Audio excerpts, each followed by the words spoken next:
ଆଜିର ଚାଞ୍ଚଲ୍ୟକର ଘଟଣା। ଖର୍ଚ୍ଚ କରିବାକୁ ଟଙ୍କା ନ ଦେବାରୁ ନାବାଳକଙ୍କ ସାଙ୍ଗକୁ ପଥରରେ ଛେଚି ହତ୍ୟା। ରାଉରକେଲା ନିଜ ସାଙ୍ଗକୁ ପଥରରେ ଛେଚି ହତ୍ୟା କଲେ ଅନ୍ୟ 3 ଜଣ ସାଙ୍ଗ। କ'ଣ ଥିଲା? ଖର୍ଚ୍ଚ କରିବାକୁ ସାଙ୍ଗ ସେମାନଙ୍କୁ ଟଙ୍କା ନ ଦେବା। ଏଇଭଳି ଏକ ଅଭାବନୀୟ ଘଟଣା ଦେଖିବାକୁ ମିଳିଛି ରାଉରକେଲାର ଉଦିତ ନଗର ଅଞ୍ଚଳରେ। ମୃତ ନାବାଳକ ଜଣକ ହେଲେ ରୁଦ୍ର ନାରାୟଣ ପାଢ଼ୀ। ଖର୍ଚ୍ଚ କରିବାକୁ ଟଙ୍କା ନ ଦେବାରୁ ନାବାଳକକୁ ତା'ର ସାଙ୍ଗମାନେ ଲାଠିରେ ପିଟିବା ସହ ପଥରରେ ଛେଚି ହତ୍ୟା କରିଛନ୍ତି। ହତ୍ୟା ପରେ ଉଦିତ ନଗର ସରନା ଛକ କଚଡ଼ାପୁଲିଆ ନିକଟରେ ଫିଙ୍ଗି ଦେଇଛନ୍ତି। ଗତକାଲି ରାତିରେ ଏହି ହତ୍ୟାକାଣ୍ଡ ଘଟିଛି।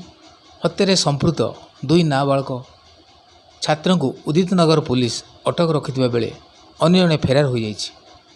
ଏମାନେ ସମସ୍ତେ ବାଲୁଘାଟ ଓ ଉଦିତ ନଗର ଓରାମପଡ଼ାର। ପୋଲିସ ଛାତ୍ରର ଶବ ଜବତ କରି ବ୍ୟବଚ୍ଛେଦ ପାଇଁ ପଠାଇଛି। ହତ୍ୟା ମାମଲା ରୁଜୁ କରି ଘଟଣାର ତଦନ୍ତ ଚଳାଇଛି। ମିଳିଥିବା ସୂଚନା ମୁତାବକ ରୁଦ୍ର ସିଭିଲ ଟାଉନ ସ୍ଥିତ ଡେଭଲପ ଏରିଆ ଉଚ୍ଚ ବିଦ୍ୟାଳୟରେ ପଢ଼ନ୍ତି। ହତ୍ୟାକାରୀ ଅଭିଯୁକ୍ତ 3 ଛାତ୍ର ରୁଦ୍ରଙ୍କର ସାଙ୍ଗ। 3 ଅଭିଯୁକ୍ତ ଛାତ୍ର ରୁଦ୍ରଙ୍କୁ ଖର୍ଚ୍ଚ କରିବାକୁ ଟଙ୍କା ଦିଅନ୍ତି।